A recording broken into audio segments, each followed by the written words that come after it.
Hey, Lions Nation! We're back with another exclusive video bringing you all the latest news about our beloved Detroit Lions. Before we get started, don't forget to hit that like button and subscribe to the channel so you never miss anything about the team. Now, let's get into the news. They said the Lions had finally found peace. That after decades of heartbreak, of broken promises, of seasons that started in September and died before December, Detroit had finally built something real. But tonight, under the cold lights of Allen Park, peace is dead. And the name echoing through the hallways isn't that of a rival. It's Jared Goff. The quarterback who was supposed to be the symbol of rebirth now stands at the center of a storm so deep that even veterans are afraid to talk about it out loud. It started, as most things do in this league, with whispers. A few quiet conversations between assistant coaches after practice. A couple of nervous texts exchanged between players who used to be inseparable. And then, the rumor no one wanted to believe. Jared Goff had given the Lions an ultimatum. If he stays, I'm gone. 6 words that cracked open the perfect image of Detroit unity. 6 words that no one saw coming, at least not from him. To understand why, you have to go back a few weeks. The Lions had just dropped a brutal game on national television, the kind that exposes not just flaws, but fractures. Cameras caught Goff on the sideline, his jaw tight, his eyes burning through someone off-screen. The broadcast moved on. But those who were there that night say he wasn't staring into space. He was staring at a teammate. And not just any teammate, the same man now at the heart of this ultimatum. Sources inside the organization, the kind who usually don't talk, describe a growing divide between Goff and a key defensive leader. The name isn't being said publicly yet, but everyone inside Allen Park already knows who it is. A veteran presence, strong personality, respected by the locker room, but feared for his temper. Their clash didn't start with words, it started with silence. Cold shoulders in team meetings.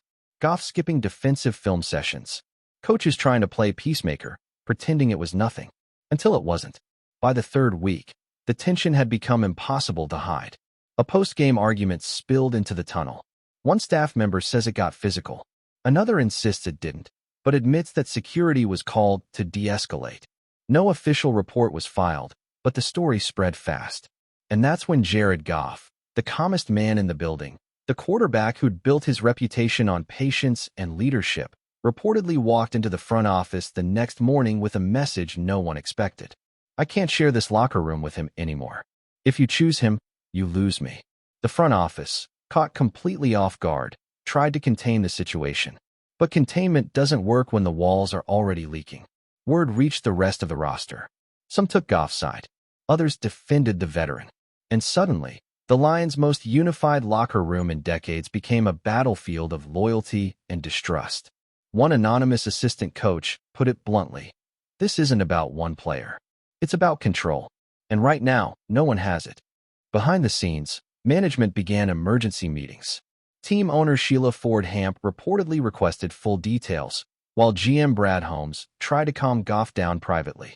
According to one insider, the conversation was emotional, not angry. Goff wasn't screaming. He wasn't threatening.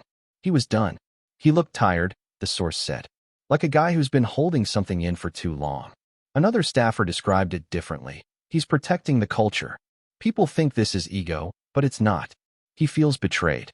That word, betrayed, keeps coming up. And when you dig into it, it's easy to see why. Goff has given everything to Detroit. He was discarded by Los Angeles, branded as a bridge quarterback, a placeholder, a guy you win with until you find someone better. But Detroit gave him a second life, and in return, he gave the city its first real hope in a generation. So when he feels disrespected inside that locker room, when he feels undermined by someone who doesn't believe in him, it cuts deeper than anyone outside could understand. The conflict reportedly reached a breaking point during a film session gone wrong. According to 2 players present, the defensive veteran made a comment under his breath about soft leadership. Goff heard it. The room froze. What followed wasn't yelling. It was worse. It was that deadly kind of quiet where everyone knows something's about to change forever. A chair scraped back. A door slammed. And Goff didn't return for the rest of the meeting. That's when the ultimatum became real. Now, the Lions find themselves trapped between 2 pillars of their identity. On one side, the quarterback who resurrected the franchise. On the other, the defensive enforcer who embodies its toughness. And in between them, a silence that's getting louder every day. Coaches have started separating the two in team activities. Players are told to focus on football, but it's impossible to focus when everyone knows the future of the team might depend on who the organization chooses to believe. Before we move on, take a second to drop a like and subscribe. That way, you'll stay up to date with every exclusive Lions update, and you'll even have a chance to win an official Detroit Lions jersey. Let's keep going. In public, Goff smiles. He talks about staying locked in and keeping the main thing. But privately, the atmosphere around him feels colder. Teammates who once hung around his locker now keep their distance.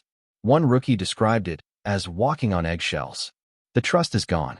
Even during games, some have noticed the difference. Fewer sideline conversations, less eye contact, a quarterback who used to command the room now isolated within it. You can win games like that, but you can't build a dynasty. Insiders believe the situation could explode by the end of the season if the Lions don't act. They think they can ride it out, one source said. But this isn't going away. If they don't choose soon, the choice will be made for them. That's the dark side of loyalty in the NFL. When two leaders clash, there's never room for both. Someone always leaves. Behind the curtain, trade whispers have already started. No one's putting it on paper yet, but there's talk of a contingency plan. A quiet exploration of possible quarterback options, just in case. The irony is almost cruel. The man who rebuilt Detroit from the ashes might now be the one forced to walk away from it. And all because of a rift that started with one sentence said in the wrong room, on the wrong day, to the wrong man. But there's something else happening here, something even darker. A few close observers believe this feud isn't just personal, it's political. Inside every successful locker room, there are factions. Players loyal to the coach, others loyal to each other, and a few who only answer to results. And lately, those factions inside Detroit have started drawing lines. One source described it as a quiet civil war. Another said, it's not about football anymore. It's about who runs the team. Dan Campbell, the emotional heart of the Lions, is said to be losing sleep over the situation. He's tried team dinners, private talks, even a leadership council to mend fences. But for every attempt at unity, another rumor leaks. Every gesture of peace becomes fuel for speculation. And while the public sees the smiles and the speeches, the reality behind closed doors is much colder. The brotherhood's breaking, one veteran admitted.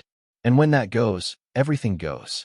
What makes this so tragic is that the Lions were supposed to be different. They were supposed to be the team that proved chemistry could beat chaos. But now, chaos is eating them from within. And the man once hailed as their savior might soon be remembered as the one who walked away. Late last night, a source close to Goff claimed the quarterback has already spoken with his agent about possible next steps. Nothing formal. No trade request. Just preparation. Another source insists he's still committed to Detroit if things change. But both agree on one point. He's not bluffing. People think this is drama, the insider said. It's not drama. It's a warning. Inside the facility, tension is suffocating. Staffers lower their voices when Goff walks by. Coaches pretend not to read the headlines, but everyone has seen them. If he stays, I'm out. 6 words now written on the walls of a franchise that was supposed to have found its soul. 6 words that could undo everything they've built. And maybe that's the real story here. Not the ultimatum itself, but what it reveals. How fragile success really is. How quickly pride can destroy what passion created. Detroit's dream was built on belief, on grit, on the idea that this time, it would be different. But belief only works when everyone believes together. The moment one man loses faith, the whole foundation starts to shake. So tonight, as the city sleeps under gray skies and cold wind, the question lingers over Ford Field like a shadow. Who's really in control of the Detroit Lions? The quarterback who saved them, or the ghosts now tearing them apart? Because in the end, maybe this was never about football. Maybe it was about power. And in Detroit, like everywhere else in the NFL, power always comes with a price. We bring you the latest Lions news every single day. So make sure you're subscribed, hit that like button, and turn on notifications so you don't miss a thing. And of course, drop a comment below with your thoughts on today's news. Your voice makes a difference for Lions Nation. See you in the next video.